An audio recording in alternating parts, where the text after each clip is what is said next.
buenas tardes para todos los participantes de nuestro primer simposio de este año a cargo de la Sociedad Venezolana de Hipertensión. Primero quiero agradecer a todos los participantes que a partir de hoy pues comenzamos nosotros a tener actividad científica que pensamos que debe ser bien durante todo el año. En segundo lugar, agradecer a los ponentes que tenemos hoy una calidad internacional y nacional de altísimo nivel. Vamos a comenzar este año a hablar sobre uno de los,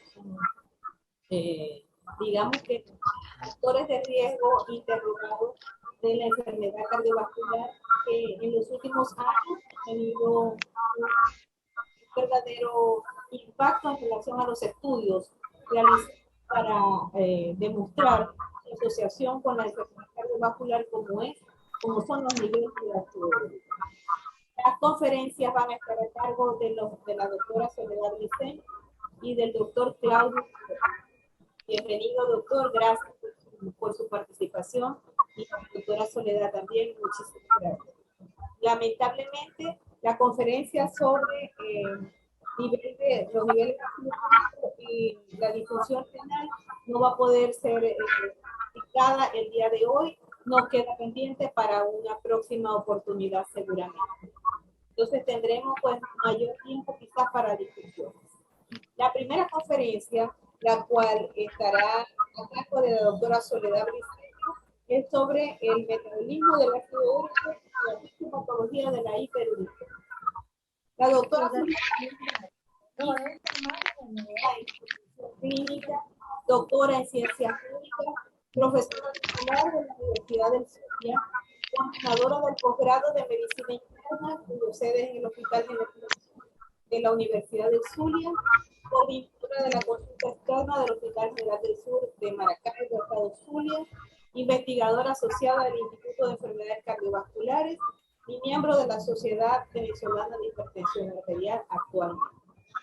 Ella habla sobre el metabolismo del ácido úrico y la fisiopatología de la hiperuricemia. Voy a dejar con ustedes al doctor José Andrés Octavio para que dirija pues sus palabras de bienvenida y presente a su gran amigo y consideramos también nuestro colaborador, al doctor Claudio Borges. Adelante, José Andrés.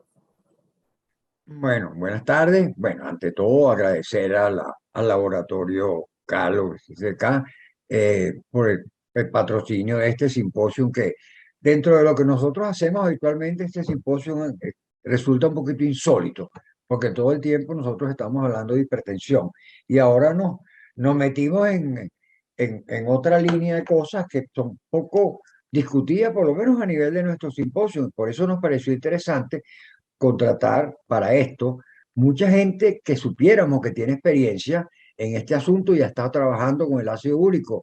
No por casualidad tenemos a la doctora Soledad Briceño, tenemos al doctor Claudio Borghi y teníamos al doctor Roberto Frontemoli, que por circunstancias que no vale la pena discutirlas ahorita, pues no va a estar presente.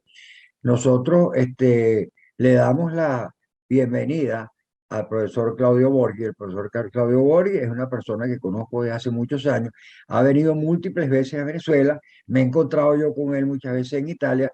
Ahorita por razones de la crisis y la pandemia tengo 5 años que no lo veo, pero por lo menos esta vez nos estamos viendo, nos vamos a ver a través de la pantalla. El profesor Borghi es un profesor de medicina y del Departamento de Medicina del Centro de Excelencia de Hipertensión de la Universidad de Bolonia, donde el doctor se graduó de médico e hizo su posgrado de medicina interna y de cardiología. Es director actualmente del programa de doctorado, salud y tecnología de la Universidad de Bolonia, y su actividad de investigación se ha centrado precisamente en los riesgos cardiovasculares, hipertensión, dislipidemia y factores de riesgo asociados. El profesor Borghi es expresidente de la Sociedad Italiana de Hipertensión y es presidente actual de la Asociación Italiana para la Hipertensión.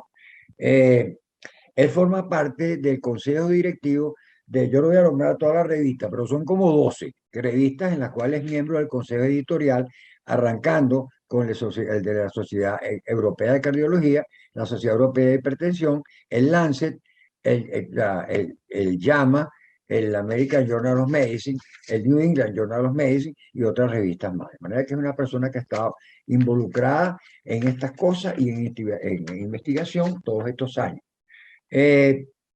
El doctor, como consecuencia de su actividad, es el autor o coautor de más de 500 artículos científicos precisamente en el problema de los factores, ocupándose de los factores de riesgo y el tratamiento farmacológico de las enfermedades.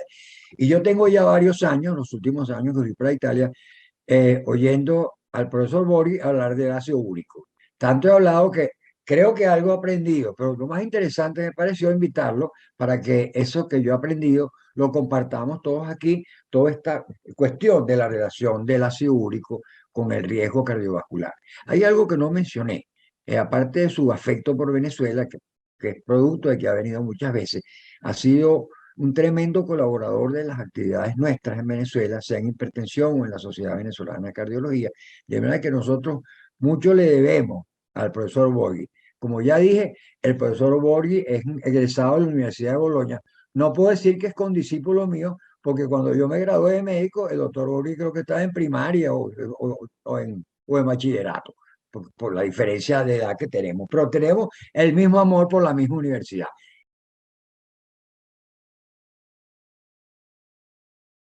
Bueno, muchísimas gracias por esta invitación a la Sociedad Venezolana de Hipertensión Arterial. Doctor Borghi, welcome. Nice to meet you. Es un placer para mí, en verdad, compartir con usted esta tarde. Tarde para mí y quizás noche para usted, en hablando de algo que es muy hermoso, que es el ácido úrico. Voy a agradecer también a Laboratorios Calox por el patrocinio de este simposio, que considero que va a ser de mucha utilidad para ustedes. Quizás el tema que me toca a mí es un tema indiscutiblemente muy de fisiología, muy de fisiopatología, pero el entendimiento de todo lo que a lo mejor el doctor Borghi va a hablar posteriormente, hay que tener más o menos el conocimiento. Voy a tratar por todos los medios de manera, vamos a decir slowly, de manera muy suavemente, lentamente, para que vean ustedes que cuando hablamos del metabolismo del ácido úrico es hermoso en verdad. Nuestro guión de esta tarde vamos a hablar un poco de las generalidades más importantes del ácido úrico, el metabolismo y fisiología de las purinas, donde vamos a tocar tres aspectos fundamentales, como son las fuentes principales de obtención de precursores purínicos en el organismo, la fisiología de la excreción renal de los uratos, el estrés oxidativo del ácido úrico. Después pasaremos un poquito a hablar sobre la fisiopatología de la hiperuricemia, y aquí generalmente tocaré solamente ciertos puntos porque el doctor Borghi yo sé que va a darlo de manera mucho más puntual y interesante en relación con muchos trabajos, y terminaremos con la conclusión. Indiscutiblemente, cuando hablamos de generalidades, desde un punto de vista para hablar de ácido úrico, debemos saber que el ácido úrico, la urea y el amoníaco son unas formas de expresión del nitrógeno, y es procedente del metabolismo de las purinas y de la adenina y la guanina a través de las antinoxidasas. Esto generalmente, este ácido úrico, se consigue o se encuentra en formas de sales, lo que llamamos urato. Ya verán posteriormente que inmediatamente que se forma el ácido úrico se ioniza y pasa a ser un urato. Y se consigue generalmente en el torrente sanguíneo de una manera, por ser relativamente insoluble en agua, en esta forma, como les hablé, de urato. La síntesis de ácido úrico, que ya hablamos que es a través de las antinoxidasas, etcétera, es llevada a cabo principalmente a nivel hepático, pero eso no quiere decir que es único. También se puede observar a nivel del intestino, a nivel del endotelio vascular, y se habla también a nivel renal, que es sumamente importante, y se habla también que pueda ser dado a nivel del corazón. Cuando nosotros definimos hiperuricemia en función de valores, y por eso le puse acá, generalmente hay muchos estudios que tienden a dar valores de ácido úrico en sangre o séricos mucho más elevados, otros mucho más bajos, pero en líneas generales casi todos coinciden, o por lo menos se habla, de que los niveles de ácido úrico por encima de 7 miligramos por decilitro en el hombre y 6 miligramos de decilitro en la mujer, podríamos considerarlo como hiperuricemia. Recuerden ustedes de que hay un término de hiperuricemia asintomática y hay también niveles de ácido úrico en ciertos estudios donde tienden a bajar el potencial de, como yo llamo siempre, de marcador de riesgo al ácido úrico a valores mucho más bajos. ¿Cuáles son las fuentes principales de obtención del ácido úrico? Aquí les voy a decir a ustedes que generalmente yo diría que hay 4. ¿Por qué yo hablo 4? Porque además de la ingesta externa, o sea, de manera exógena de las purinas, que también es una fuente principal de obtención de ácido úrico, tenemos la que llamamos nosotros la síntesis de novo. Esa síntesis de novo, ¿cómo viene y a través de quién? Una molécula de ribosil se une a un fosfato y a un nitrógeno y a través de una enzima, como todas las enzimas, va a formar un producto que se llama fosforilbosil pirofosfato. ¿Qué sucede aquí? Él se va a transformar, vamos a decir así, en inosil monofosfato, que es lo que ustedes ven aquí como IMP. Este IMP, inosil monofosfato, tiene, como dicen, vías alternas, o se va a convertir, y es intercambiable, a adenosin monofosfato, o puede también transformarse en guanosin monofosfato, o también a la vía de la inosina, que después lleva a hiposantina, y esta santina lo convierte en ácido úrico, que generalmente, como les dije, rápidamente se ioniza y se convierte en un uranio. Más adelante vamos a hablar sobre esta parte, es decir, de la transformación de la inosina, que es sumamente importante para nosotros. Este sería, y ya llevamos 2 fuentes principales, ya dijimos una que es la exógena y la otra es la llamada síntesis de novo. Pero hay otra vía que se llama vía de rescate. ¿Cuál es esa vía de rescate? Esa vía de rescate se hace gracias a 2 enzimas. Esto que ven aquí ustedes es la hiposantina guanin fosforibosil transferasa. Y esta otra que ustedes observan aquí es la adenosin fosforibosil transferasa, disculpen. Estas simplemente son como un reciclaje, es tratar de tomar aquellos, vamos a decir así, componentes de purinas que los van a llevar a transformarse en GMP, como ya vieron, guanosin monofosfato, por este lado, y por el lado de este, la adenina va hacia adenosin monofosfato. Esta, fíjense que vuelve nuevamente por esa vía intercambiable con el inosin monofosfato, puede llevar por esta vía, que es la que tenemos acá, a la formación de ácido úrico que posteriormente es urato. Pero hay una cuarta vía y es simplemente la degradación del ATP y del GTP, que simplemente también se convierten en esas purinas que van a transformarse en AMP, o sea, adenosin monofosfato y guanosin monofosfato.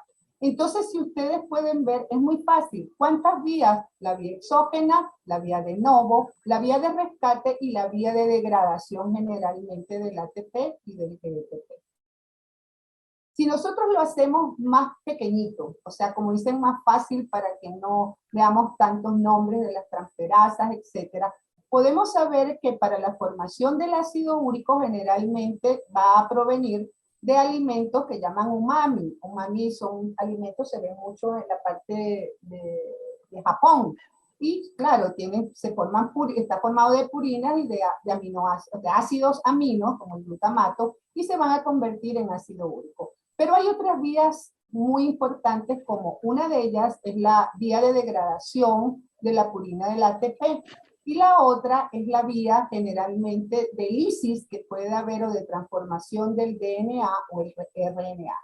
Esta vía del ATP que nos va a llevar al ácido úrico, fíjense que hay 3 y colocados aspectos fundamentales. Uno de ellos es la ingesta generalmente y que se hace a través de la aldolasa reductasa a nivel interno de los contenidos altos contenidos de carbohidratos que se convierten en fructosa, de la isquemia, que la pueden ustedes observar en cardiopatías isquemas, estrés respiratorio, etcétera. Esto generalmente, esta fructosa va a competir con el ácido úrico a nivel renal, y la ingesta de alcohol, que por esta vía de degradación van a formar entonces el ATP, que como ustedes saben muy bien, y si recuerdan la primera diapositiva, ese ATP se va a convertir en monofosfato para ir al inosil monofosfato y seguir la vía de la hiposantina, santina y llegar entonces al ácido úrico. Otra de las cosas fundamentales cuando nosotros hablamos del metabolismo del ácido úrico es el mecanismo de excreción renal de los uratos. Generalmente, y fíjense que hablo de uratos, generalmente la excreción urinaria normal de uratos se calcula en 700 miligramos en 24 horas.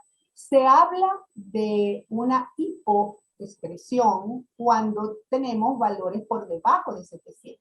Y hablamos de hiperexcreción, generalmente los diferencian muchas veces entre el hombre y la mujer.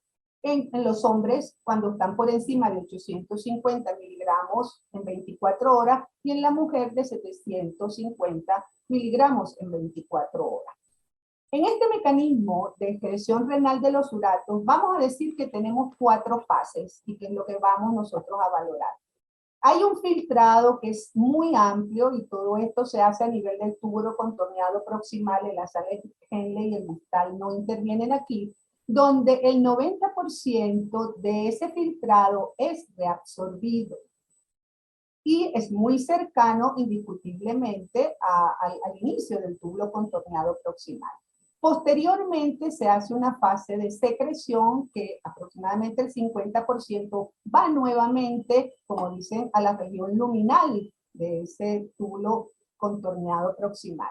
Y después sucede lo que llamamos también una reabsorción postsecretora. Y en esa porción postsecretora generalmente nuevamente va a ocurrir que entra entre un 40 o un 50%. Ahora, si nosotros tomamos y hablamos cuál va a ser la excreción final del ácido úrico, generalmente viene a ser dada en un 10% de esa carga que se ha filtrado. Si resumimos como todo, y queremos saber cuáles son verdaderamente los determinantes del balance corporal de urato, nosotros vemos que en nuestra carga diaria, los 2/3 generalmente se debe a una síntesis de tipo endógena, que ya lo vimos, que generalmente es la de novo, como vimos anteriormente. Y el 1/3 generalmente se debe a la parte exógena a través de dietas ricas en purina, que constituirían en 1/3. Fíjense que aquí están los niveles séricos, pero como ese es un balance corporal, la excreción está dada casi en un 70% a nivel de tipo renal y a nivel intestinal en un 30%. Ahora, muy bien. Una de las cosas fundamentales y de las cuales tratan de darle y ponerle brujo malo de la película al ácido úrico, y le digo yo, no. El ácido úrico como tal es una molécula hermosa, generalmente amo, dependiendo generalmente de una serie de factores que van a intervenir en él, en su metabolismo, y hacer un desbalance entre ellos y ellos, indiscutiblemente lo convierten en esa molécula brujo malo de la película, como digo yo. Pero vamos y continuemos. Si nosotros retomamos un poco, que quedamos indiscutiblemente de la inosina, y ahí pasa a la hiposantina, que lo van a ver aquí, hiposantina e hiposantina, y esa santina y después ácido úrico, va a intervenir generalmente 2 enzimas que son importantes, que vienen de una, como dicen, intercambiables, y que vienen generalmente de la santino óxido reductasa. ¿Qué significa? Ella se va a dividir en santino deshidrogenasa y santino oxidasa. Cuando la santina oxidasa, ¿qué hace? Simplemente que está oxidado, va a reducirlo y convertirla en el NDA en NDH, o sea, de una manera reducida. Y por otro lado, la santina oxidasa va a producir generalmente anión superóxido a través del oxígeno, ¿me entiendes?, molecular que se encuentra en ello. Fíjense que aquí hay una parte que dice inflamación, isquemia o oxidación de residuos sulfitilos o proteólisis que nosotros tenemos, que van a contribuir a que esto indiscutiblemente vaya a radicales libres que puedan contribuir daño en el organismo. Pero hay una cosa, aparece en este contexto que ustedes están observando aquí, aparece la superóxido dismutasa. Y la superóxido dismutasa en un momento determinado lo querría tratar de compensar o vamos a decir eliminar el peróxido de hidrógeno que se forma, pero resulta ser de que se convierte, lo que lo va a hacer es convertir en un radical libre mucho más potente y mucho más tóxico en nuestro organismo. Ahora, muy bien, eso es más o menos el metabolismo de una manera un poquito sintética y quizás eliminando ciertos factores de la belleza que es. Pero, y me tocaría la fisiopatología de la hiperuricemia y nos haríamos esta pregunta. ¿Y la hiperuricemia? Indiscutiblemente, como todo, nosotros tenemos que definir cuándo definimos hiperuricemia.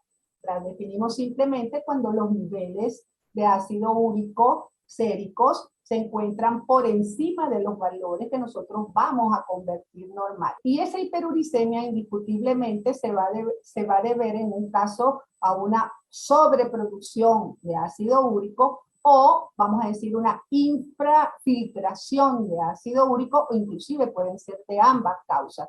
¿Y qué nos interesa en esta hiperuricemia generalmente? Hacer el diagnóstico. ¿Por qué se produce esta hiperuricemia?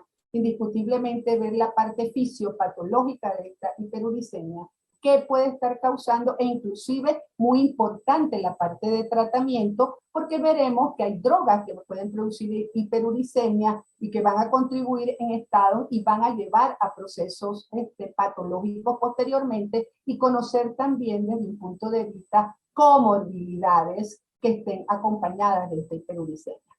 Fíjense que si hacemos un poquito de historia, cuando se habla del ácido úrico, se ve que yo creo que desde 1800 aproximadamente, Mohamed y también el doctor Smith Davis y el doctor Hay, siempre dieron la relación o hablaron sobre la relación de ácido úrico y problemas de presión arterial. E inclusive la relación de ver que niveles de ácido úrico elevado se manifiestan por los problemas cardiovasculares y renales en los pacientes que tienen una manifestación de gota. Ya desde ahí, inclusive, se habla que desde 1796, otro Davis, que no es el Smith Davis que ustedes están viendo aquí, generalmente hablaba de ese tipo de relación que posteriormente el Hay trata de ver, o trata de hablar, dice en el British Medical Journal, o en el mismo Lancet. Entonces, eso no viene desde ahorita, viene desde mucho tiempo atrás la importancia de ver esa relación. Ahora, cuando nosotros hablamos de la homeostasis del ácido úrico en un suero humano y sus cambios anormales, recuerden, y lo voy a colocar aquí, que generalmente estos valores que nosotros vemos de niveles normales de ácido úrico son los que tienden generalmente a muchos de los estudios a poner como punto de corte para decir estos son valores normales. Pero yo quiero resaltar una cosa y lo quiero resaltar como ácido úrico, no como hiper o hipo, que su actividad antioxidante del ácido úrico corresponde al 70% en nuestro organismo de ser, o sea, un barredor de radicales libres. O sea que es como digo yo, no me lo pongan tan malo, pobrecito. Él también puede contribuir a la retención de sodio y a los niveles de presión arterial, que hay mucho material hermoso sobre cómo actúa, pero acuérdense, niveles de ácido úrico elevado. Ahora, generalmente cuando nosotros hablamos de cómo pueden ellos, de la ventaja evolutiva que nos puede dar el ácido úrico, ellos actúan y se habla, y hay estudios para eso en relación a la longevidad, a la creatividad, a la inteligencia, a una función inmune innata, el estado de alerta en los pacientes. Entonces, él como tal contribuye a muchas cosas en nosotros si lo mantenemos bien, como digo yo.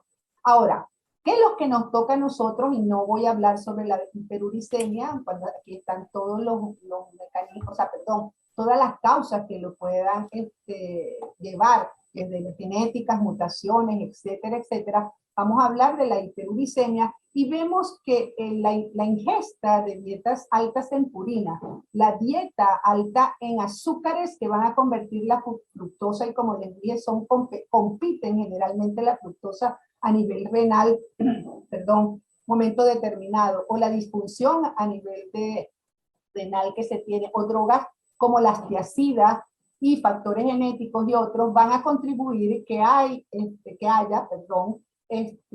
hiperuricemia, o sea, valores de ácido úrico elevado. Fíjense que una de las cosas en las cuales, ¿por qué todas estas cosas nos van a producir hiperuricemia? Simplemente es porque uno de ellos hay cristalización de hidratos a nivel renal, porque aumentan el estrés oxidativo, hay inflamación con disfunción endotelial, y por eso tienden a colocarlo como un factor de riesgo independiente, y aquí quizás yo no lo tomaría tanto así, para enfermedades como la gota o la litiasis renal, hipertensión, arteriosclerosis, falla cardíaca, stroke, diabetes mellitus, es muy importante la vía para diabetes, síndrome metabólico e inclusive también enfermedades hepáticas, como dicen, hepatopatías no alcohólicas. Y hay infinidades, muchísimo más, de que va a ser producida, o la hiperuricemia está relacionada y podría constituir un buen marcador para ese riesgo cardiovascular en todas las patologías que acabo de nombrar. Sintetizando, si nosotros tenemos los componentes de una carga diaria de urato y hablamos de los motivos de sobreproducción, porque estamos hablando de hiperuricemia, fíjense ustedes de que cualquier alteración en la síntesis de novo, en la misma degradación que va desde problemas hematooncológicos, quimioterapia, etcétera, por rescate en la reutilización que puede ser por una deficiencia de las hormonas que hablamos, de las transferasas que hablamos, que intervienen en la vía de esa, como dicen, de rescate. La hipoxia, la degradación del ATP, la fructosa o cualquier glucogenopatía van a producir entonces esa desarmonía y ese desnivel, produciendo una sobreproducción. Recuerden que generalmente yo había hablado en un comienzo que no solamente se debe a sobreproducción, hay también una excreción renal, pero hay también el componente cuando hablamos de trastornos o de patologías en un momento determinado, que pueden ser los dos componentes en eso. Ahora bien, ahora nos vamos a esos efectos clínicos que no son deseados de la hiperuricemia. Fíjense que estoy tratando de no, sino simplemente trabajar o hablar un poco sobre el iceberg, la punta del iceberg. Nosotros ya hablamos de las causas que pueden producir hiperuricemia, pero vamos a ver que la hiperuricemia va a actuar o va a tener una acción adversa intracelular y va a haber efectos clínicos que no son deseados. Si nosotros nombramos o queremos nombrar en grande cuáles son de esas acciones adversas intracelulares, tenemos que ella estimula el sistema renina-angiotensina, hay estimulación de todas las quimioquinas, una activación de la NADPH oxidasa, acuérdense, es muy importante, y a través de ella va a ser también, entra dentro del estrés oxidativo y va a tratar de producir más radicales libres o contribuir, dependiendo del medio donde haya metabólico que se encuentre, y también la activación de mediadores vasoconstrictores. Por otro lado, todo esto nos va a llevar a una disfunción endotelial, y estamos hablando en grandes, sin estar haciendo muy pequeño la parte fisiopatológica de cada una de ellas, una enfermedad arterial coronaria, la enfermedad renal crónica, la insuficiencia cardíaca, la hipertensión, el ictus y la gota, que generalmente es la que tiende a acompañarse más. Hay dos patologías que generalmente acompañan y fueron mucho antes de investigadores como Johnson, el doctor Bernardo Rodríguez Iturbe, que se fueron mucho a la parte de la enfermedad renal y todos esos mecanismos de excreción, y la gota indiscutiblemente para todos aquellos reumatólogos que quieren y son para ellos es sumamente importante saber todas estas cosas para ayudar al tratamiento de los pacientes. Esto es una diapositiva que me parece que la traigo porque es muy bonita y no quiero quitar protagonismo en el síndrome cardiorrenal, pero quizás pueda resumir en ese síndrome metabólico cardiorrenal, que donde englobamos obesidad central, insulinoresistencia, hipertensión, disfunción diastólica y fibrosis cardíaca, disfunción endotelial, albuminuria y la reducción de la función renal. Poner quizás cada uno, vamos a llamar así, de los targets, o sea, que puedan en un momento determinado, la hiperuricemia tratar de hacer su efecto. Por ejemplo, la hiperuricemia en líneas generales para todo, ya para la parte renal, la parte del adipocito, cardíaca o de la disfunción endotelial, producen uno que más que otro, activación simpática, activación del sistema renina-angiotensina, estrés oxidativo e inflamación.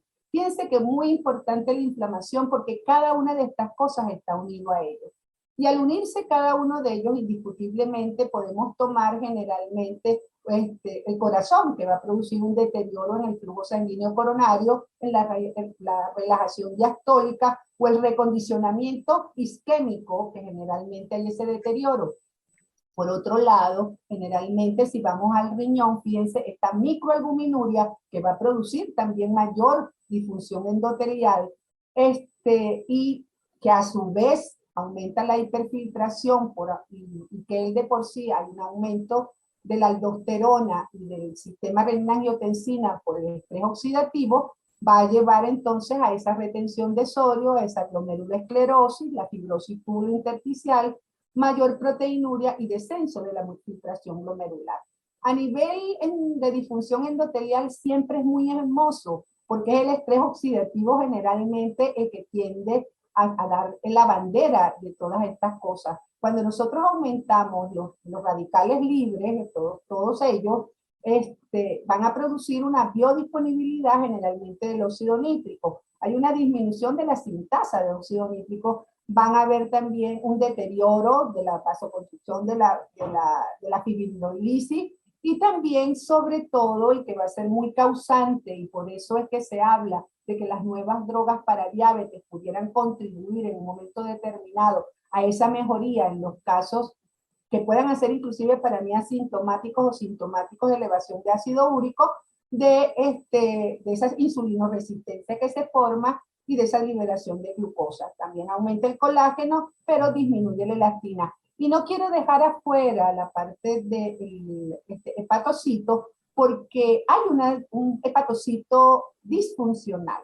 Y generalmente, fíjense que está muy dado, y todo lo que podemos hablar sobre el grado de inflamación, importa todas las interleuquinas que podamos hablar, pero que reduce en un momento quizás la única cosa que nos protege desde muchos puntos de vista, como es la adiponectina. Casi para terminar, yo quiero hablarle de los mecanismos de esa paradoja oxidante-antioxidante del ácido úrico, y quiero que ustedes se graben qué es lo bueno del ácido úrico. Cuando yo digo bueno del ácido úrico, generalmente es porque, fíjense, él es capaz de contribuir a la formación del peroxinitrito. Hay una quelación de la parte de hierro que ocurre en aquel medio extracelular. Recuerden esto, extracelular, en un ambiente hidrofílico. Entonces, esto es lo que le da la capacidad antioxidante a esta hermosa molécula.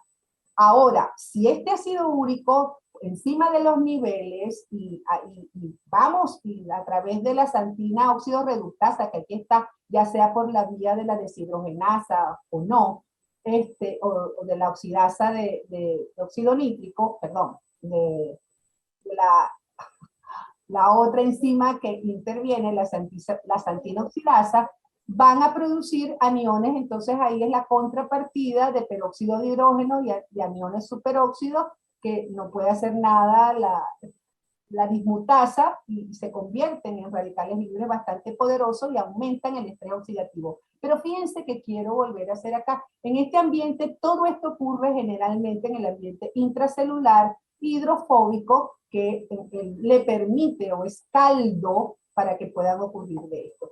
Todas estas cosas a nivel intracelular de la oxidación del NADPH, más este radical, indiscutiblemente este anión superóxido, la preoxidación de la LDL, y por eso es uno de los mecanismos que va a intervenir en aterosclerosis, de la insulina, porque produce disminución de o aumento de la resistencia a la insulina, de la poca utilización del óxido nítrico, o por lo menos disminución de la sintasa de óxido nítrico, va a producir esta disfunción. Y por el otro lado, todos los marcadores de este estrés oxidativo que se va a producir, inflamación que nos va a llevar a las enfermedades cardiovasculares. Para terminar, o podemos concluir, como digo yo, no sean tan malos los úricos. El ácido úrico en el medio intravascular es uno de los principales mecanismos de protección contra todos los procesos oxidativos. Por el contrario, eso sí, en el ambiente intracelular, como les hablé, se va a transformar en oxidante al formar radicales cuando en reacciones con otros oxidantes. El aumento de los niveles de ácido úrico en sangre, lo que llamamos nosotros hiperuricemia, o sea, definida, o el aumento del ácido úrico en orina, que pudiera ser una uricosuria elevada, son los que yo considero deben ser llamados marcadores de riesgo. Para mí no debe considerarse el ácido úrico como un factor de riesgo, y yo sé que después el doctor Borgi me va a decir, no es así con todas estas cosas, pero no importa. Igualmente, I love you, doctor Borgi.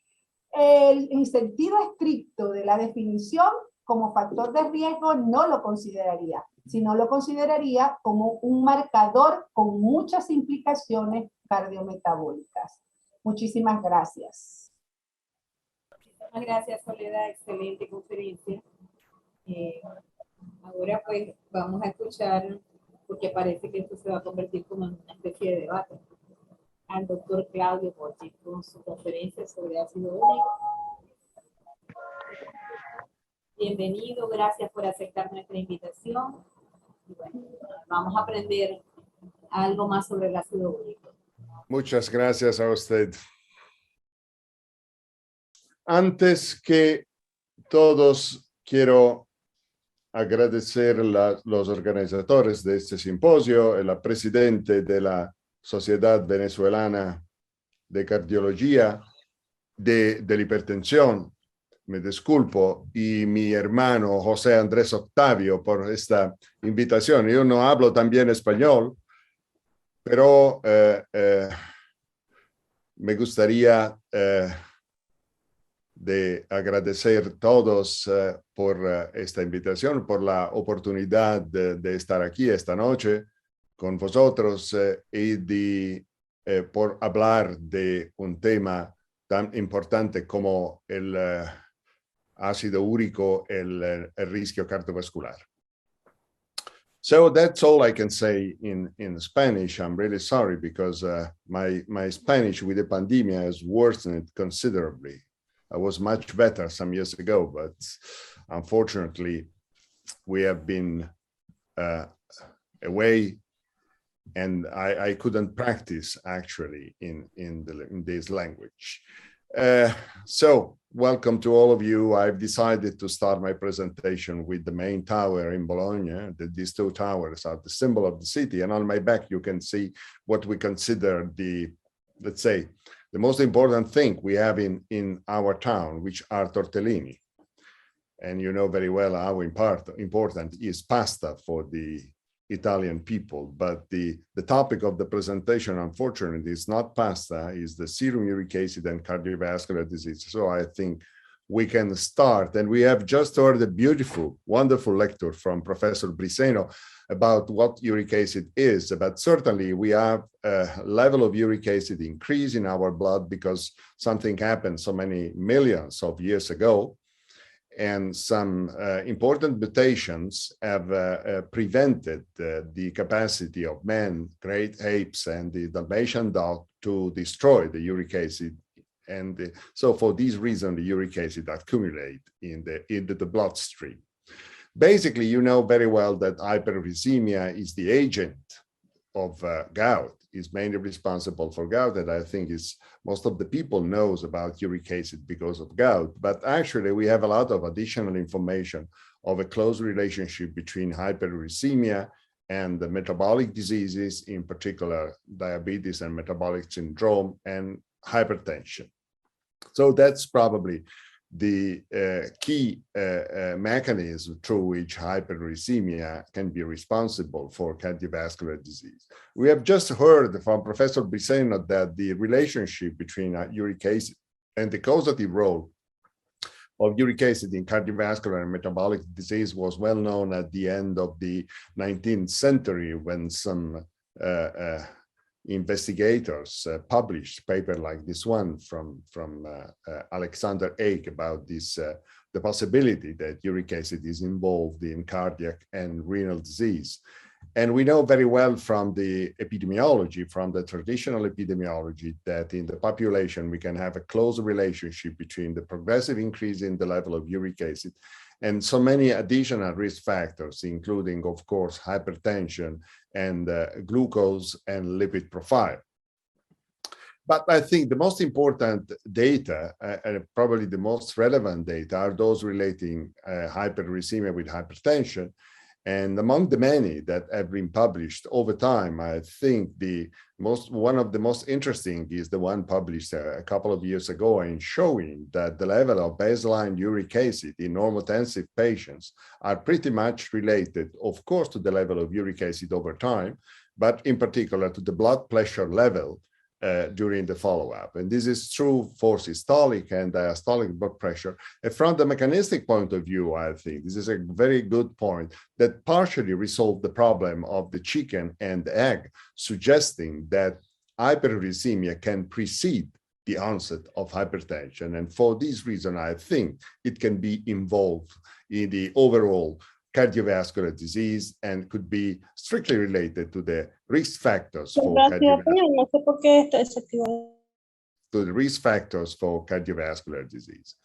Is there any relationship between hyperuricemia and the lifetime of the population? Absolutely, yes. This is a nice paper published from Irish colleagues and clearly shown that the median survival time of the population, the general population, is significantly reduced in patients with hyperuricemia.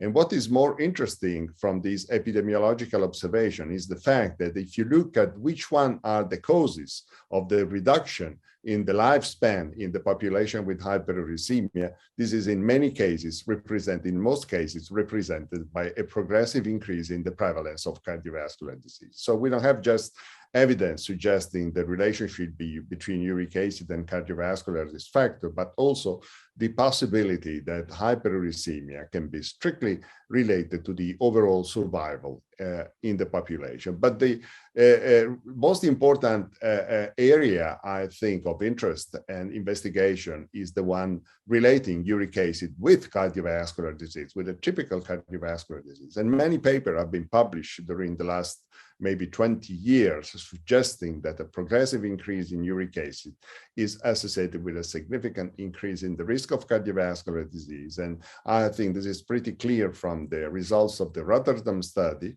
which clearly suggesting a significant increase in the relative risk of myocardial infarction, coronary artery disease, and stroke by increasing the level of uric acid in the general population. In particular, this is true also in the hypertensive population. This is a nice paper published some years ago by Mickey Alderman and showing a significant increase in the relative risk of cardiovascular disease in the treated hypertensive population. And this, I think, is very important. That suggests that the overall risk of hyperuricemia can be observed beyond the level of blood pressure control. And this is very important because it suggests the probability that uric acid is largely involved in the residual cardiovascular risk we are going to study very actively nowadays. And it seems to be very important for the overall definition of a cardiovascular risk profile. What about the news in the area of uric acid? Myself and my coworkers have been deeply involved in the investigation in this topic over probably the last 10 years. We have a large group of people studying this area in Italy. And I must say that during maybe the last 2 or 3 years, we got a lot of additional information that clearly support a deep involvement of hyperuricemia in cardiovascular disease. Let's go through some of these area of interest. First of all, the problem of the genetic contribution. I'm pretty sure that all of you knows that in the past, a couple of Mendelian randomization studies have been published suggesting that there was no relationship between the genetic hyperuricemia and the risk of cardiometabolic disease. The problem was related to the choice of SNPs that were probably not the good one for investigating this association. And very recently, a large analysis has been provided by the UK, from the UK Biobank population, that clearly show a close relationship in terms of genetics between those who are hyperuricemic in the genetic area and the risk of hypertension and the main cardiovascular disease. This has been confirmed very recently from a wonderful paper published on hypertension probably a couple of weeks ago, and clearly showing that the whatever is the genetic approach, whatever is the methodology you are looking for in terms of Mendelian randomization, for every investigation, you can see a significant increase in the rate of major cardiovascular disease for those who have a genetic increase in the level of uric acid. And in particular, this happened through the increase in systolic blood pressure. In the same analysis, this second point has been clearly investigated, clearly showing a close relationship between genetic hyperuricemia and the increase in systolic and diastolic blood pressure, again suggesting the possibility that in terms of mechanistic interaction, probably hyperuricemia is responsible for the increase in blood pressure, and the increase in blood pressure contribute to overall cardiovascular disease. So I think from the genetic side, we have enough information to support that the hyperuricemia can be responsible for hypertension and cardiovascular disease. The second point that has been already touched by Professor Briseno was the problem of the threshold for cardiovascular disease we observe in the population. Actually, in most of the studies published at the, let's say, in the late 20th century, the level of hyperuricemia was considered around 7. And this was probably a limitation of the studies, since we know from indirectly from many different investigations that there is an increase, a significant increase in the rate of cardiovascular disease for serum uric acid level lower than that. We have investigated this point with a large scientific and collaborative group in Italy, which is called URA. I think that if you look at the PubMed, you can see how many papers we have published together. And we started from the idea that over an Italian population of about 35,000 patients, we would like to test which one was the threshold level for cardiovascular disease and total mortality.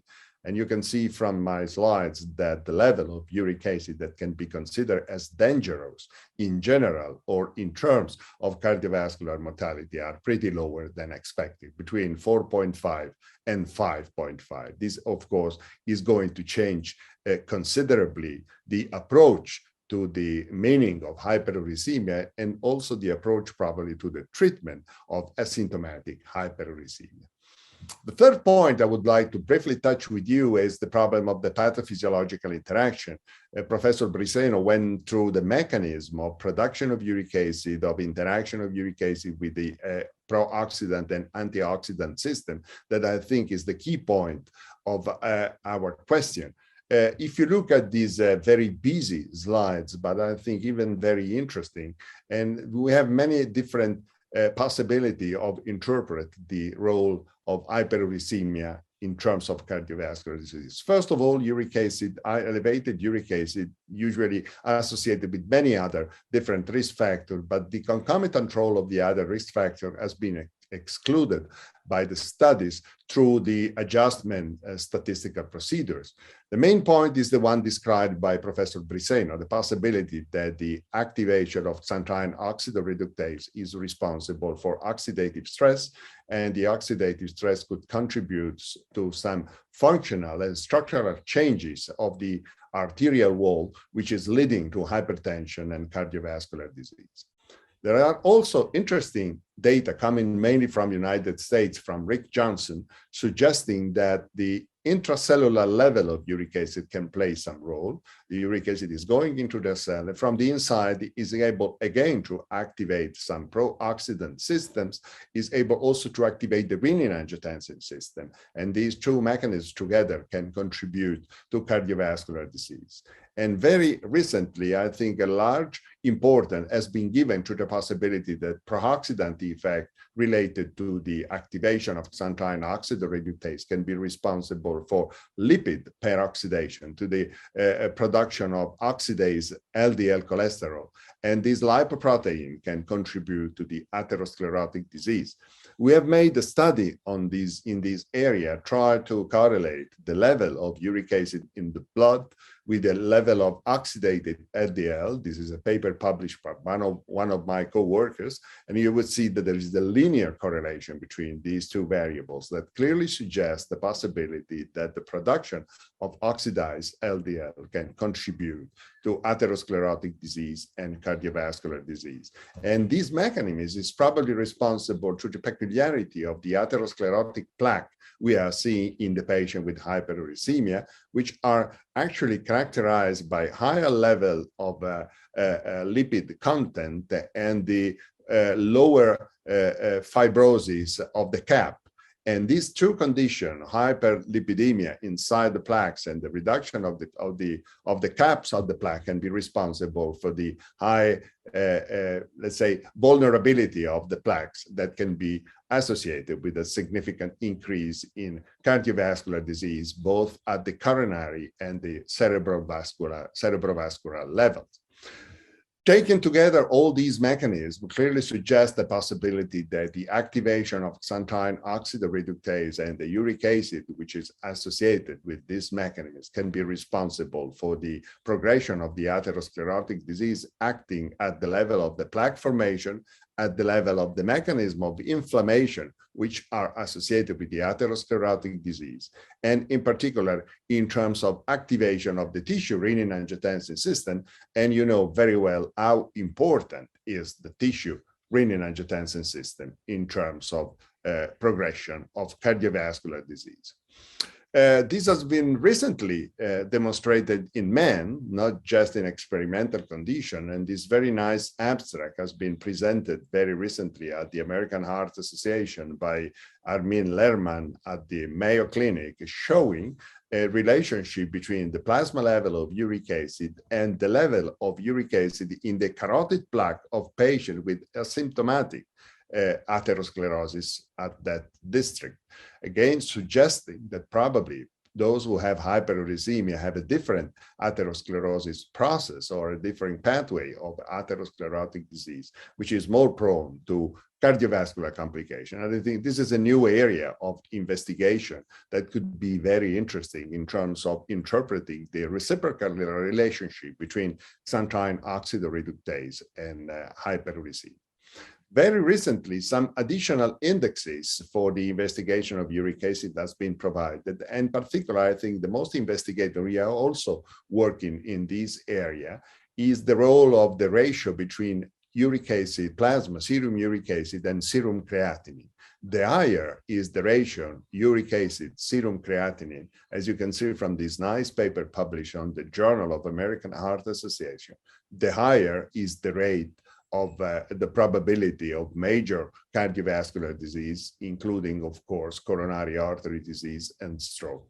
And this, I think, is interesting because in this paper, the problem has not been investigated. What we are doing now, there is a possibility that those who have a higher level between uric acid and serum creatinine fell within the population of hyperproducers of uric acid, which has been mentioned by Professor Briseno before. And if this is true, it's my personal hypothesis. When we talk about the relationship between uric acid and cardiovascular disease, and we would like to, let's say, identify the role of uric acid as a cardiovascular risk factor, we have tried to stratify the population from the very beginning.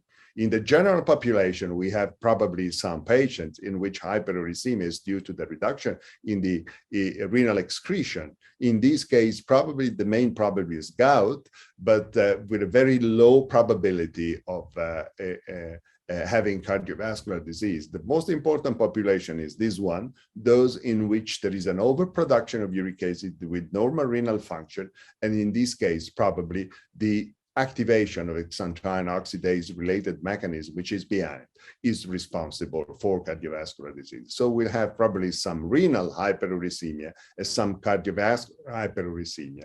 And in the next years, we would like to work trying to identify this population of patients that should be the one that should be addressed in terms of cardiovascular risk and in terms of preventive use of urate lowering drugs. I think is a very interesting and fascinating hypothesis. Next point are the guidelines. The guidelines have, for many years, have pretty much ignored the problem of uric acid, but in the last 5 years, the situation has changed pretty much. First of all, I think we have to remember that the guidelines of the European Society of Cardiology and European Society of Hypertension have not just reported the importance of measuring uric acid in the workup of patients with hypertension, but also they have included uric acid among the additional risk factors for cardiovascular disease in the hypertensive population, just in between total cholesterol and diabetes. So I think that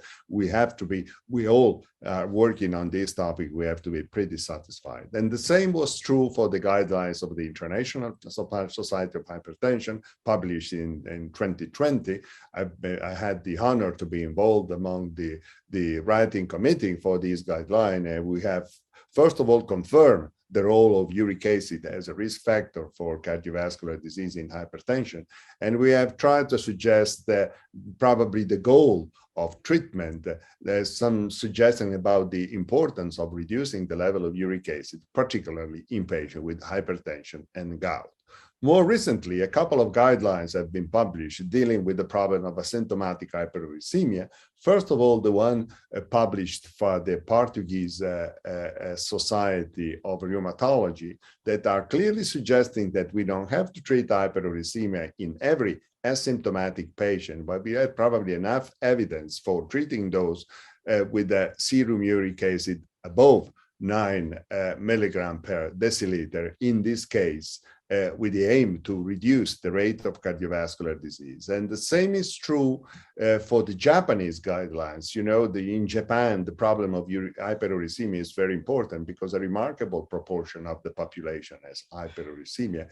And even in this case, the guidelines suggest that for uric acid above 9 milligrams per deciliter, even without any clinical evidence of gout, it could be useful to reduce the uric acid level. So even the guidelines are moving in the same direction. And very recently, the EULAR, the European Society for the Prevention of Rheumatic Disease, have published guidelines suggesting the importance of the management of uric acid in terms of cardiovascular prevention, not just in terms of prevention of gout. The last point in what about the management? You know very well, we don't have large studies. We have some recent studies that are clearly supporting the role of treating these patients, but still the evidence are matter of a strong debate. But among the different possibilities, among different solutions for the treatment of uric acid, and according to the pathophysiology and the beautiful lecture of Professor Briseno, I think that now the solution for the treatment of hyperuricemia and prevention of cardiovascular disease is the use of xanthine oxidase inhibitor, as we have pointed out some years ago with my friend Giovan Battista Desideri. This is also in line with the recent observation from the Japanese people showing a progressive increase in the relative risk of cardiovascular disease by increasing the plasma level of xanthine oxidase. So it means that, of course, in the axis between xanthine oxidase and uric acid, we should try to find out the solution for the prevention of cardiovascular disease. This is also supported by this nice paper, which is showing that the stronger is the ability of urate lowering treatment in terms of inhibition of the xanthine oxidase, the larger could be the effect in terms of prevention of cardiovascular disease. This is a head-to-head comparison between two different xanthine oxidase inhibitors. One is the febuxostat and the other one is topiroxostat, drugs that are similar structural profile. And you could see that the level of inhibition of xanthine oxidase seems to be more prominent for the topiroxostat, and the same drug is associated with a better control of systolic blood pressure over time. So again, we have some evidence that the modulation of xanthine oxidase can have some impact in terms of prevention of cardiovascular disease. But going to the clinical approach, we have many studies summarized in this meta-analysis that support that the use of xanthine oxidase inhibitors can improve the blood pressure control, can reduce both systolic and diastolic blood pressure, and also another large meta-analysis, more than 80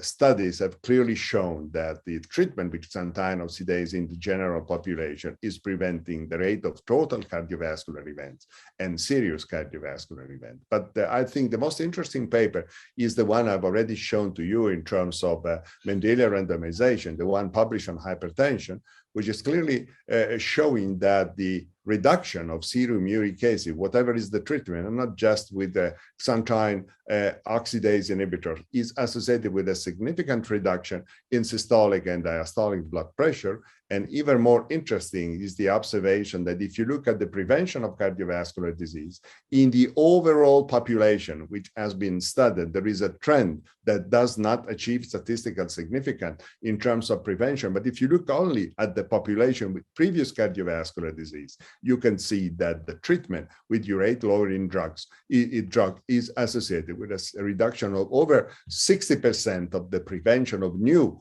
cardiovascular event, which of course is not conclusive, but is supporting, I think, very strongly the possibility that the modulation of the plasma level of uric acid can have some impact in terms of prevention of cardiovascular disease.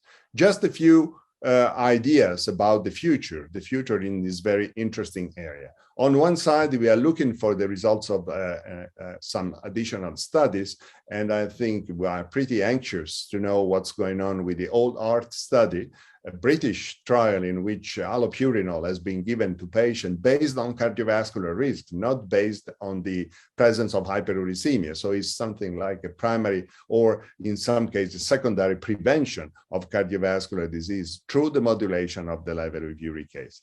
But I think the most interesting perspective is the possibility that the uric acid level can be modulated by drugs which are not primarily drugs that cannot be defined as urate-lowering drugs.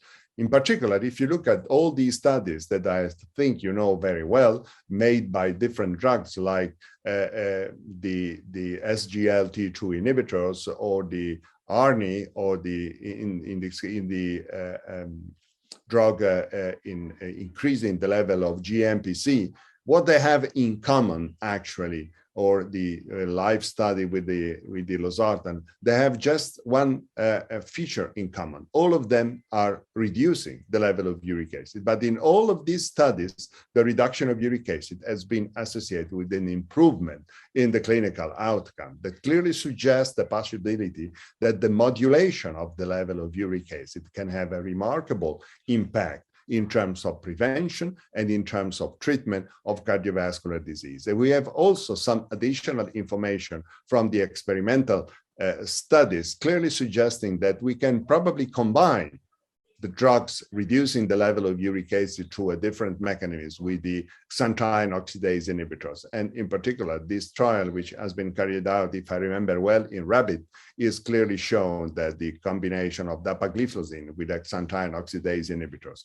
can reduce the plasma level of SGLT2, can reduce the activity of xanthine oxidase. And in this case, this results in an improvement in the glucose profile and insulin sensitivity that could be a measure on of how much could be the preventive role of this strategy in terms of prevention of cardiovascular disease. So finally, let's try to summarize a little bit the evidence I try to bring to you. First of all, hyperuricemia is common in the population and increases the risk of cardiovascular disease after adjustment for the many confounding risk factors.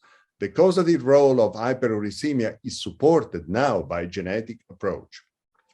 Hyperuricemia is associated with additional cardiovascular risk factors, in particular with hypertension, with a threshold level for cardiovascular disease, which is pretty lower than the one which is usually taken into consideration.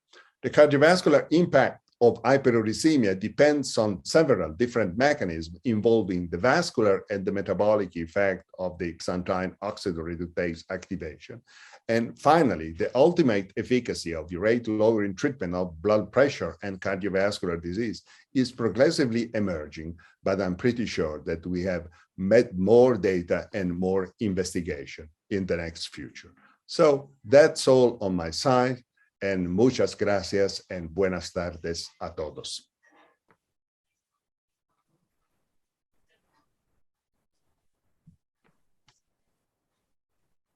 Bien,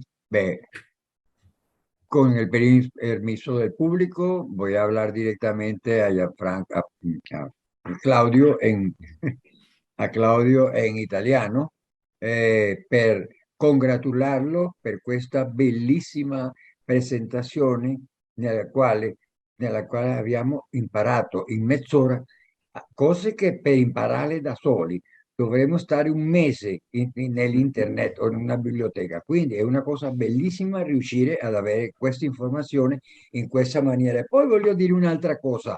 Sembra che voi due, la dottoressa Bisegno e tu, vi siate messi d'accordo proprio per legare tutta quella parte fisiopatologica con la contrappartita, diciamo, clinica e dei risultati.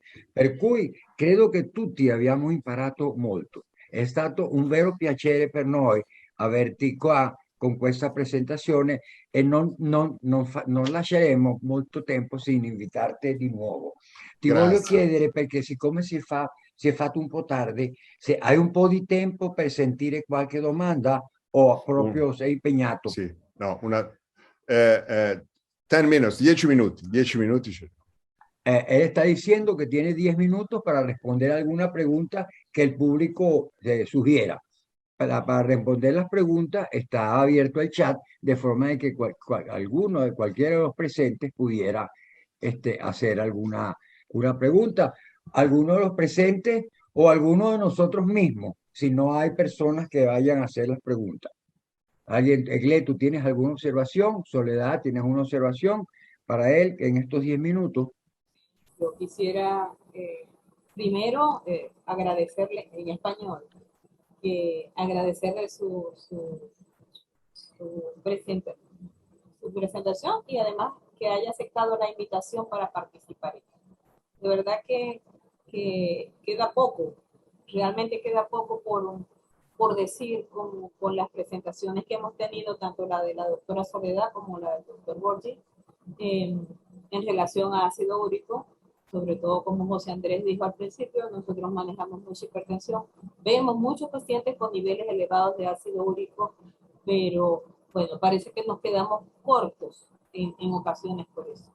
Yo había comentado que se formaría algún debate entre la conferencia de la doctora Soledad, que defiende mucho lo que es el lado bueno de los niveles de ácido úrico, y la conferencia del doctor Claudio, con relación a que, bueno, nos ha presentado desde lo más viejo hasta lo más reciente en relación al factor de riesgo que debe ser considerado la hiperglicemia o los niveles elevados de ácido úrico. Y la pregunta que a la final siempre viene es, para nosotros, que vemos nuestros pacientes, que los tenemos sentados frente a nosotros y tenemos un paciente quizás con algún factor de riesgo, quizás sin otro factor de riesgo, un paciente hipertenso.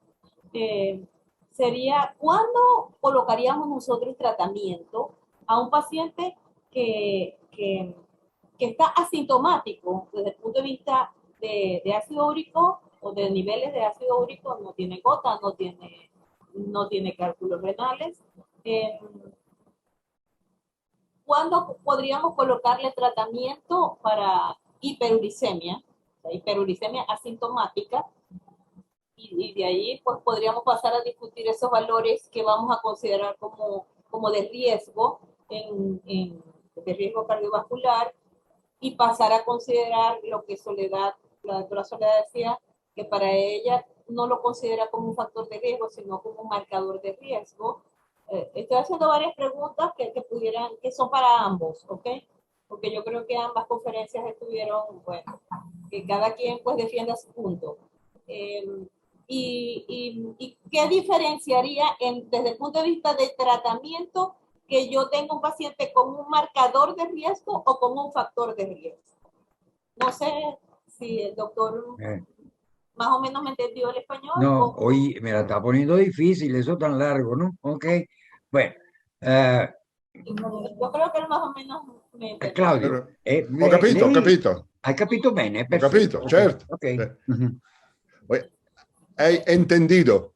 Okay. I think that that's the key point. Basically, I think that if a patient has a level of uric acid, which is the two guidelines I've shown, they said above 9, maybe even above 8, but we can keep it the level between 8 and 9 without any additional risk factor, but this very high level of uric acid, maybe it should be treated. It should be treated for the prevention of gout, but this probably should be treated for the cardiovascular prevention as well. If the level is, let's say, above the threshold we identified, but is not so high, I think what you have to do is basically take into consideration the overall cardiovascular risk, but we don't have enough information that we can treat it with the drugs, unless we consider the possibility of treating them with drugs which are indirectly able to modify the level of uric acid. On the, let's say, hypertensive side, antihypertensive side, we have losartan, which is able to reduce the level of uric acid, so you can use it when you have a patient with hyperuricemia. We have some, let's say, good information from fibrates. Of course, there is the diet. We can try to use the diet. But if the patient has some additional diseases that suggest the possibility, for example, of using the new SGLT2 inhibitors, that could be a good solution because you could improve the metabolic profile, prevent cardiovascular disease, and reduce the uric acid. And we have enough information that suggests that a remarkable proportion of the benefit of these classes of drugs can be achieved by reduction of uric acid. But if the patient has a, let's say, mid-increase in the level of uric acid, no additional risk factor, I think that basically diet and the right choice of antihypertensive drugs could be enough. And mine may be the aspirin, because the aspirin is reducing the renal excretion of uric acid. So again, you have to check it if the patient is treated with aspirin, if it deserves the aspirin. But I believe that if a patient doesn't have any additional risk factor, probably is not treated anyway with the aspirin. But so far we have to manage this way. But I'm expecting more information and more, let's say, detailed suggestion for the future. And that's the reason why I'm waiting for another invitation from such a good friends from the beautiful country of Venezuela. Soledad. quiero hacer una pregunta muy breve, porque como seguramente todos saben, algunos diuréticos hacen Mhm. subir el ácido úrico y nos Mhm. encontramos entonces que este factor de riesgo adicional puede hacerse evidente quando nosotros utilizamos diuretico. Yeah. In poche parole, come facciamo con i diuretici che fanno Ah. salire l'acido urico? I think it's an interesting question. For many times, we have considered the hyperuricemia as one of the side effects of diuretics, and that's true. In particular, the thiazide diuretics and the loop of Endler diuretics and the are increasing uric acid. Basically, I think in the patient where there is an increase in uric acid by diuretics, what we have to think about is the risk of gout. Because we have tried to we have investigated in our URA population if there were some differences in terms of cardiovascular and overall mortality or in the incidence of myocardial infarction and stroke in patients with hyperuricemia induced by the diuretics, but the results were not so interesting in terms of cardiovascular risk. And this is largely in agreement with the hypothesis that I think Professor Brisena and myself, we have tried to push it, that if we have some condition of overproduction of uric acid, maybe you can expect some problems in the cardiovascular system. But if the uric acid increases because of the reduction in renal excretion, you have to think about gout, but probably not cardiovascular disease. In our experience, there is no significant increase in the rate of cardiovascular disease. So if your patient deserves diuretics for treating hypertension, keep going with the diuretic.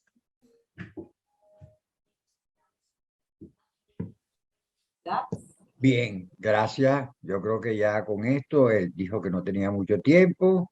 De esta manera vamos a despedir al profesor y podemos seguir un poco más tiempo con Soledad para che nos responda algunas preguntas. Non crea che si va a salvare.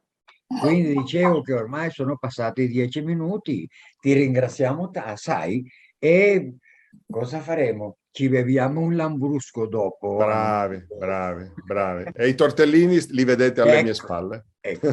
Grazie tanto. Ciao, ciao. Ciao. Ciao, ciao, ciao a tutti, ciao. No, Soledad. Bueno, yo quisiera defenderme, ¿no? Claro. No, Claro, si eso, para eso te estoy dejando, para que no pude preguntarle a él lo del debate, porque no dio más tiempo. No, pero es Esa que, es la idea, es que si hubiese sido bueno que él escuchara esto. Cuando yo hago la diferenciación de marcador a factor de riesgo, es desde el punto de vista de definición.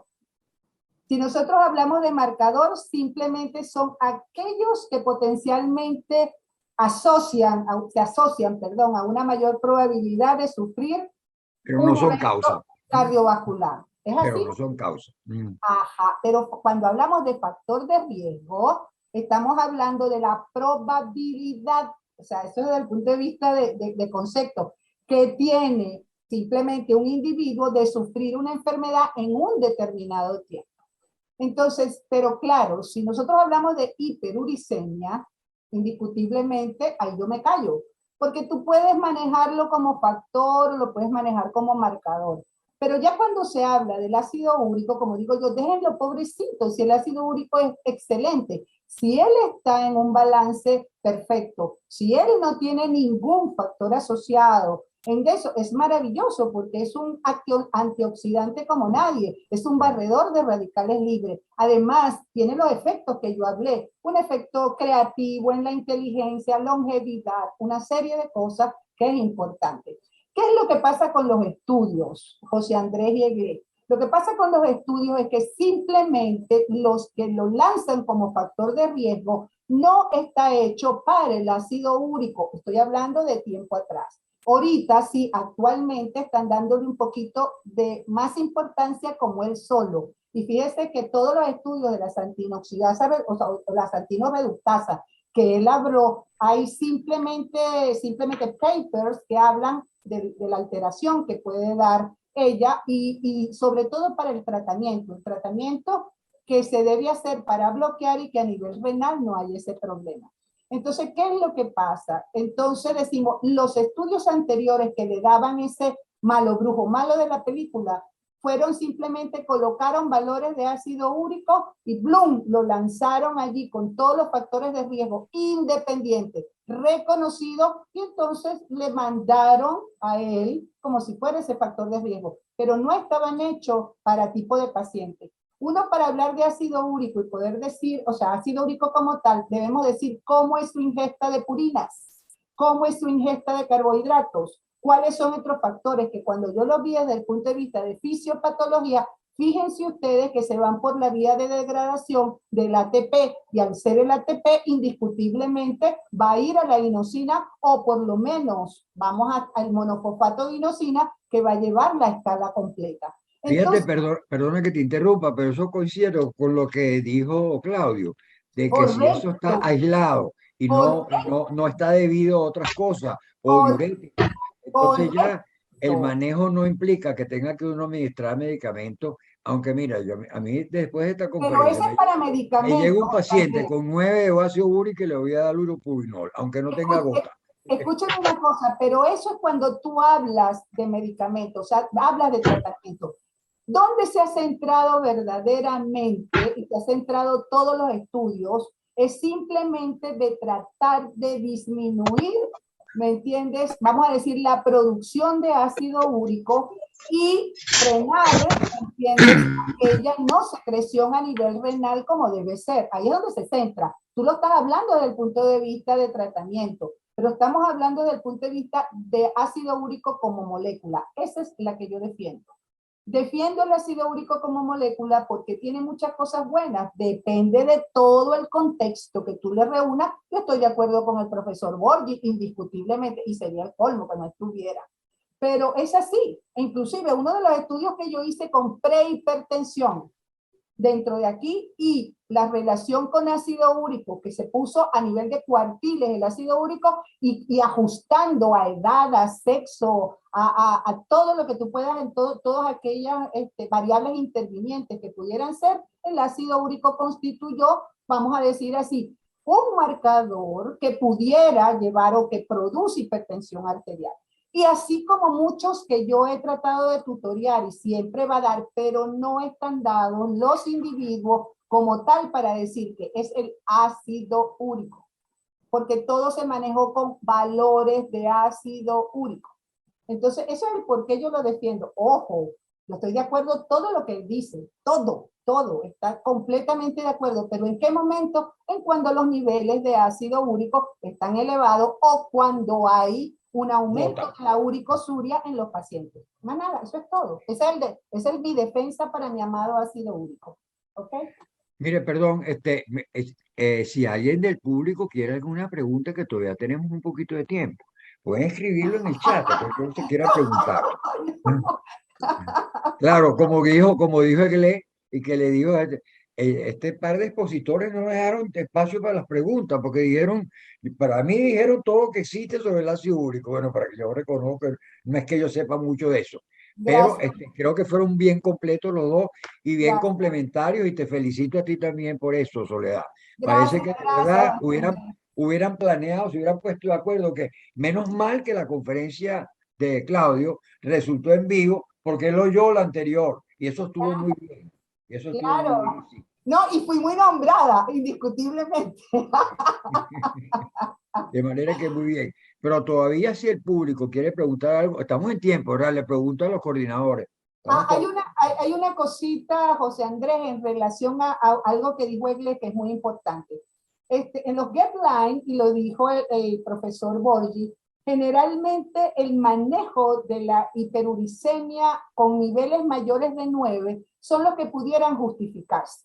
Y se pudieran justificar porque verdaderamente a nivel renal, y de todos modos yo no sé si por ahí está el profe Amair, ¿me entiende? Que nos puede ayudar un momento determinado. Hay la precipitación, gracias a esos niveles, la precipitación a nivel luminal, que eso es lo que va a producir indiscutiblemente todo el daño y la formación del estómago, o sea, de las piedras que llaman de la litiasis de tipo renal. Entonces es como una manera de decir, pero ajá, El problema también hay que hay estudios de la gente que mal utiliza, y perdónenme ustedes, la utilización de alopurinol para todos y todos en pacientes que son asintomáticos desde un punto de vista, que lo que van a hacer es un daño, o sea, desde el punto de vista de, vamos a decir así, de inhibición de esa santino y oxidasa y de inhibición, lo que pueden es producir en un momento determinado mucho más cosas, o sea, más malas, porque se va a ir por otro mecanismo, el NDH que de oxidado se reduce y también va a contribuir al estrés oxidativo y entonces va a hacer mucho más daño. Eso se ve muchísimo en pacientes con insuficiencia cardíaca. No fue demostrado y todavía no ha sido demostrado que la utilización de alopurinol o lo que sea en pacientes con insuficiencia cardíaca, con niveles inclusive de ácido úrico más o menos elevados, vaya a traer un beneficio. Eso es un paréntesis que les estoy dando y ya basta. Bueno, ahora aquí alguien está preguntando que cuáles son el parámetro de alerta de ácido úrico para personas sin factores de riesgo. Yo creo que eso en parte lo respondieron entre ustedes dos. Sí, Los valores esos que dijeron. Y en todo caso, los pacientes que tienen gota, ahí no hay ninguna discusión. Los que tienen gota, a todos les vamos a dar dieta y... Sí, señor, ninguna. Sí. Eh, Le preguntamos a los organizadores, ¿todavía tenemos tiempo? No, que ya se acabó. No, ya va. Un momento, que yo, o sea, como la conferencia fue en inglés y no todos entendemos tanto inglés. Yo voy a poner aquí lo que yo recogí de la última presentación que hizo Claudio. Son 4 líneas, pero para que la gente las agarre bien. Una es que él mencionó que la hiperuricemia es muy común en la población y que aumenta el riesgo cardiovascular, que es lo que intentó él demostrar todo el tiempo. Esta relación está soportada, apoyada, incluso por estudios genéticos de determinación de ácido úrico. Y ella se asocia con otros factores de riesgo, con niveles de ácido úrico más bajos que lo que se consideran normales. Eso es bien importante. Él dijo que el valor de 5,6 ya eran valores que ya exponían al paciente en la situación de más riesgo, de manera que esto es una cosa de tomar en cuenta. Y otra cosa que mencionaron los dos expositores es el problema de que la cosa parece funcionar, el daño parece funcionar a través de la activación de la santina oxidasa. Y esto, a lo que les gusta un poquito la bioquímica, entre los cuales no me cuento, pero yo sé que hay mucha gente que le gusta, este problema de la santina oxidasa es bien importante porque es el que más o menos explica cómo una cosa que no es oxidante, como el ácido úrico, se transforma en productor de radicales libres a través de su acción sobre la santina oxidasa. Pero él concluyó que todavía esto le falta, o sea que todavía tiene que haber muchos estudios más sobre estas cosas para estar mucho más firmes, pero ya están apareciendo esas cosas en las guidelines. Bueno, como tú eres la que manda aquí, porque tú eres la presidenta, te dejo a ti las últimas palabras. De verdad quería enfatizar algo que me parece, yo tampoco es que soy muy experta en ácido úrico, pero desde que comencé, vamos a decir, mis estudios de posgrado, de la cual Soledad fue profesora, excelente profesora mía, y ella sé que siempre le ha dado una importancia, valga la redundancia, primordial al estudio del ácido úrico. Eso me hizo estudiarlo en el posgrado. Y creo que aquí se mencionó en las dos conferencias algo bien importante, que es el diferenciar cuando se trata de tener un paciente y decidir si lo tratamos o no, diferenciar dónde es que está el problema de la hiperuricemia. ¿Dónde es que está el problema? El problema está en esas cuatro situaciones metabólicas, por decirlo así, que presentó Soledad, en la ingestión de alguna manera importante de ácido úrico, en la formación de nodo o en la excreción. Porque de verdad que en la excreción, que apenas es un 10% del ácido úrico que llega al riñón, es el que se está excretando. Y allí, lamentablemente, no tuvimos la parte del estudio renal, pero, o sea, el daño renal que confiere el ácido úrico, pero sabemos que desde hace muchos años siempre se ha relacionado con la parte renal. Y que muchos años apenas estamos comenzando con la relación con el riesgo cardiovascular, bien sea a nivel de enfermedad isquémica cardíaca o isquémica cerebrovascular. Pero quisiera que Soledad, que la tenemos aquí, nos aclarara ¿cómo hacemos para manejar ese paciente en el momento que lo tenemos allí y que tenemos un paciente con hiperuricemia, ¿ok? Para determinar si uso o no uso el alopurinol, porque depende de cuál sea el mecanismo que está asociado a esa hiperuricemia en ese paciente, independientemente de que el paciente sea diabético o sea hipertenso. O bueno, si tiene gota no tenemos para dónde agarrar. O sea, eso está, no vamos a ponernos a llover sobre mojado. Pero sí en ese otro paciente que quizás esté asintomático, quizás. Porque creo que lo que más nos causa duda en el momento de medicar, y yo insisto en la medicación porque estamos allí con casi 100 personas que nos están escuchando, y que creo que en todo esto, al final, nosotros lo que necesitamos es dar herramientas para tratar a nuestros pacientes en lo que podamos hacer y tratarlos de la manera que se debe hacer, tengamos o no tengamos los medicamentos actuales o en algún momento.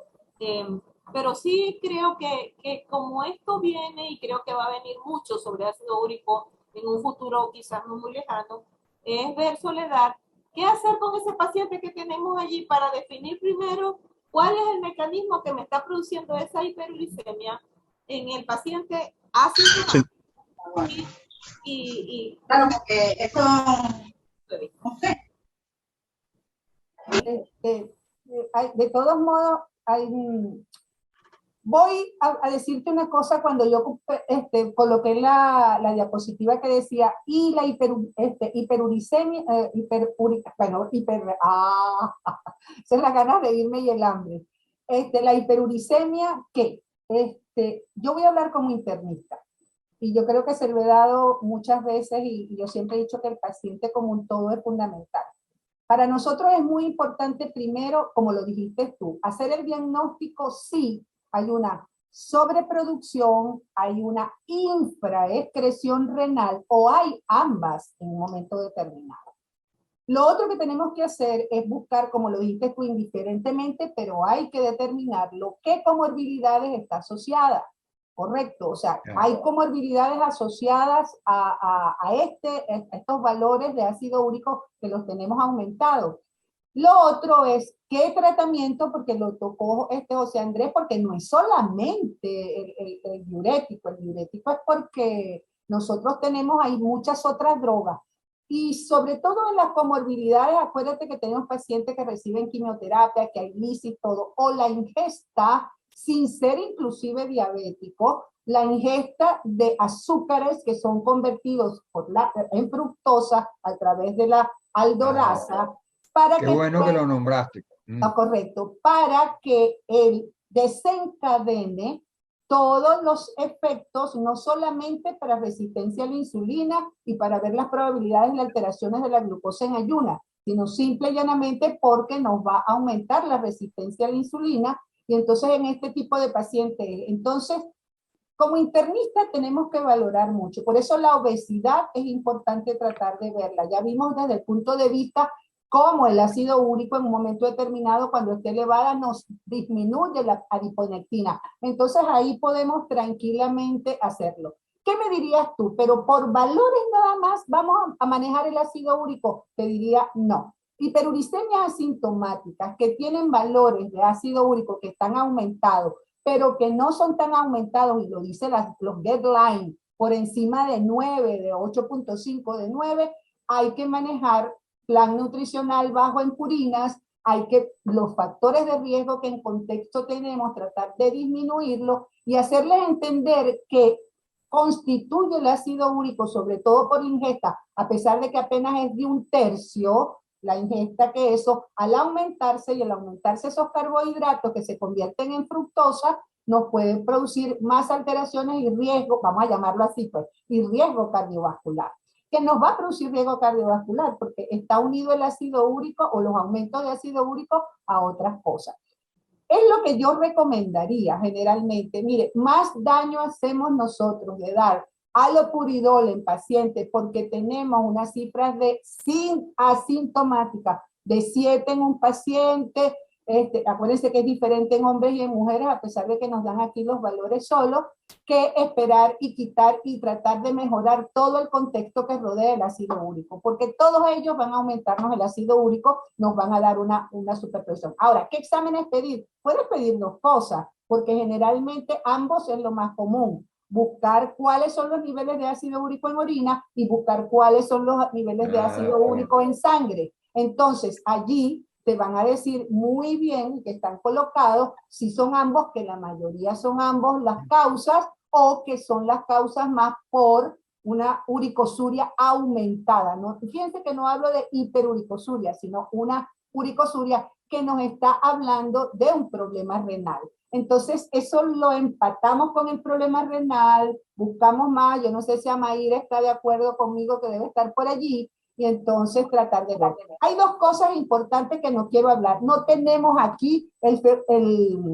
febuxostat, ni tenemos aquí tampoco el toperofustat, o sea que son medicamentos que actualmente están trabajando. Y si ustedes recuerdan en la conferencia que dio el profesor, se me olvidó el nombre, bueno, Claudio. De Claudio, el profesor Claudio, generalmente aún así los resultados no dan muchísimo en esas de tratamiento en esos aumentos de ácido úrico con pacientes asintomáticos. Entonces, ni siquiera eso, que es lo que quizás trae menos efectos colaterales, menos problemas, que es el boom ahorita, etcétera, etcétera, de tratamiento. Y no del halopurinol, que es el que caballito de batalla. ¿Ok? Bueno, muchísimas gracias. No sé, José Andrés, si Ya. ¿quieres comentar algo? No, quería comentar. Primero celebro que hayas mencionado lo de la fructosa, porque yo pensé que eso iba a salir más, pero bien bueno que se haya mencionado y que la gente pare las orejas cuando se esté hablando de esto. Lo otro es que cuando les estaba oyendo a ustedes decir que el ácido úrico había que manejarlo en el contexto de los otros factores de riesgo. Bueno, y eso no es lo que hacemos con la presión arterial igualito. Si la presión arterial está ligeramente elevada, el manejo está metido dentro de si el paciente tiene alto riesgo o no, para decidir cuál es el tratamiento, cuándo empezar el tratamiento. De manera que yo creo que en medicina todo es un poco así y está empezando a pasar con el ácido. Y es bien racional que se mencione de esa forma. Bien, ¿iba a decir algo más? No, yo sencillamente agradecer a Laboratorio Carlos, a Eventos VIP, a ustedes, a José Andrés, a Más Soledad, al profesor Claudio, por esta tarde de verdad, y a todos estas personas, esos médicos que están allí oyéndonos desde Desde la 1 de la tarde, señor. de verdad que el problema que hubo con el audio pues se resolvió de una manera muy, muy simple. El doctor Claudio estaba allí en vivo desde que comenzó este simposio, cosa que también lo agradezco de verdad. Y hasta pues, Bueno, mira, no es por jalar a los italianos, pero porque de verdad ellos son así, ¿sabes? Las veces que uno los invita, ellos se quedan desde el principio, no en su conferencia nada más, sino que se quedan en todas las demás, y eso lo he vivido yo mucho. Eso es muy común que ellos hagan eso.